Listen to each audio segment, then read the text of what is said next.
ኮንዲሽናል በእውነት ከባድ ነው። ይህ ቢሆን ኖሮ ያ ይሆን ነበር ብሎ ማሰብ የሰው ልጅ ተፈጥሮ ነው። በእንግሊዝኛ ቋንቋም ኮንዲሽናል የምንለው አንድ ነገር ለመከሰት ሌላ ነገር ቅድመ ሁኔታ ሆኖ ሲገኝ ነው። ለምን ስለ ኮንዲሽናል ማወቅ አስፈለገን? ኮንዲሽናል ማወቅ ማለት የንግግራችሁን ጥራት እና ግልጽነት በከፍተኛ ደረጃ ማሳደግ ማለት ነው።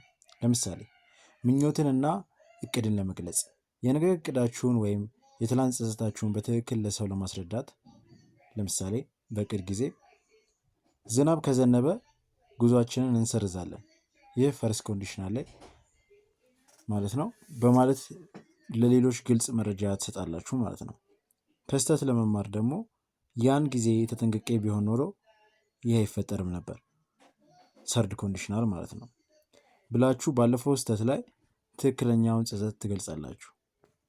ምክንያትና ውጤትን ለማሳየት ሳይንሳዊ እውነታዎችን ወይም ሊሆኑ የሚችሉ ነገሮችን ለመተንበይ ውሳኔ ለመስጠት አማራጮችን አመዛዝኖ ለመናገር መሰረቱ ይሄ ነው ኮንዲሽናል ማለት ነው።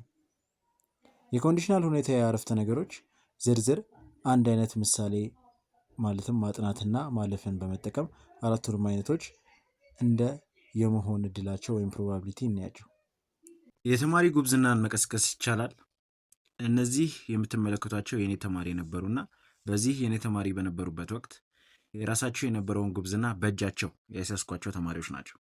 የለውጥ ሁኔታቸው ቤተሰቦቻቸውን ከማስደሰቱም በተጨማሪ የተማሪዎቹን በራስ መተማመን የመለሰ ለውጥ ነው። ተማሪዎቹ በተለያዩ ትምህርቶች የነበራቸውን ድክመቶች እንደየትምህርቱ ትኩረትና ፋይዳ በመስጠት ከነበሩበት እንዲወናጨፉ አድርገናቸዋል። ቤተሰቦቻቸውም ለጎረቤቶቻቸው እና ጓደኞቻቸው የልጆቻቸውን ውጤታማነት በአድናቆት መስክረዋል። ይህን ውጤታማነት የማይፈልግ ወላጅ አሊያም ጉብዝናውን መቀስቀስ የማይፈልግ ተማሪ ይኖራል ብዬ እጠራጠራለሁ። ሰሚትና አካባቢዋ ላይ የምትገኙ ከሆነ አድራሻ አይጠፋችሁም። የተማሪዎቹን ውጤት ለመመልከት ከስር ስማቸውንና ሊንካቸውን አስቀምጣለሁ። ቲክቶክ ላይ ከሆናችሁ ደግሞ ፕሌሊስት የሚለውን በመጫን መመልከት ትችላላችሁ። መልካም ጊዜ። ያብስራ። የመጀመሪያው ዜሮ ኮንዲሽናል ነው። ዜሮ ኮንዲሽናል ወይም እውነታ የምንለው ሁልጊዜ እውነት ለሆኑ ነገሮች ወይም ለሳይንሳዊ እውነታዎች እንጠቀመዋለን። ምሳሌ if you study you pass ትርጉሙ ካጠና ታልፋለህ። ይህ አጠቃላይ እውነት ነው። ጥናት ሁልጊዜም ወደ ማለፍ ይመራል። ማስታወሻ ስትራክቸሩ if ፕላስ ቨርቧን ከዛም ቨርቧን ነው ማለት ነው። ስለዚህ መጀመሪያም ላይ if ክሎሱም ላይ ቨርቧን ነው የተጠቀማችሁ፣ ሜን ክሎሱም ላይ ቨርቧን አለ ማለት ነው። ፈርስት ኮንዲሽናል ወይም ደግሞ የሚሆን ወይም ደግሞ እድል ያለውን ነገር የመሆን እድል ያለውን ማለት ነው ነገር የሚያሳይ ነው። ስለዚህ ወደፊት ሊከሰት የሚችልን እውነተኛ እድል ወይም እቅድን ለማሳየት ነው የምንጠቀመው።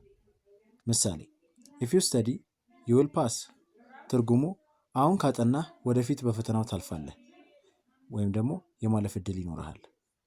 ማስታወሻ ድርጊቱ ገና ስላልተከናወነ ዊል እንጨምራለን። ስትራክቸር if ፕላስ ቨርቧን ከዛም ዊል ብሎ ቨርቧን ነው ማለት ነው።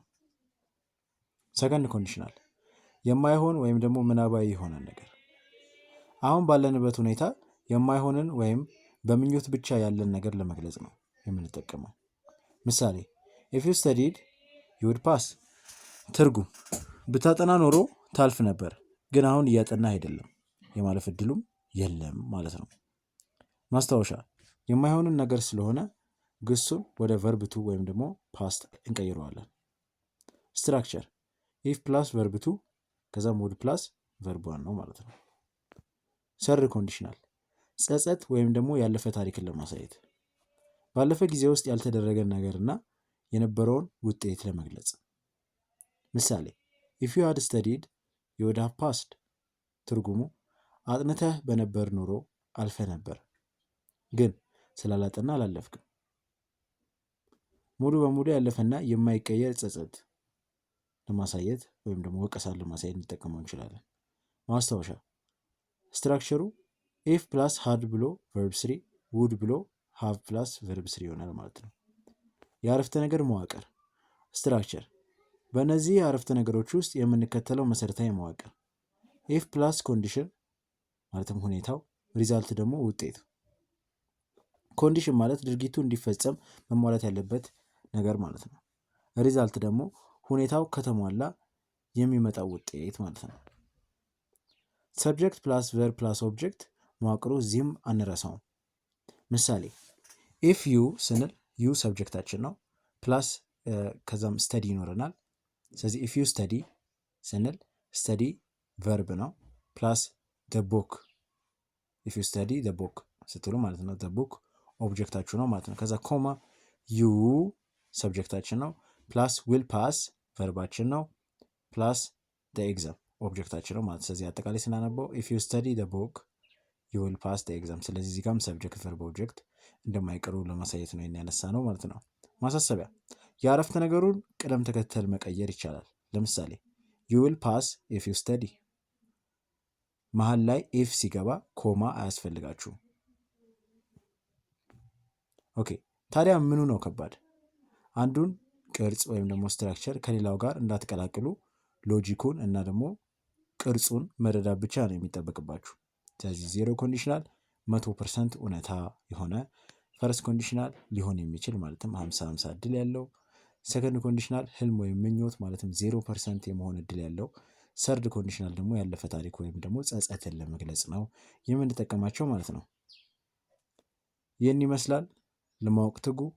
መልካም ጊዜ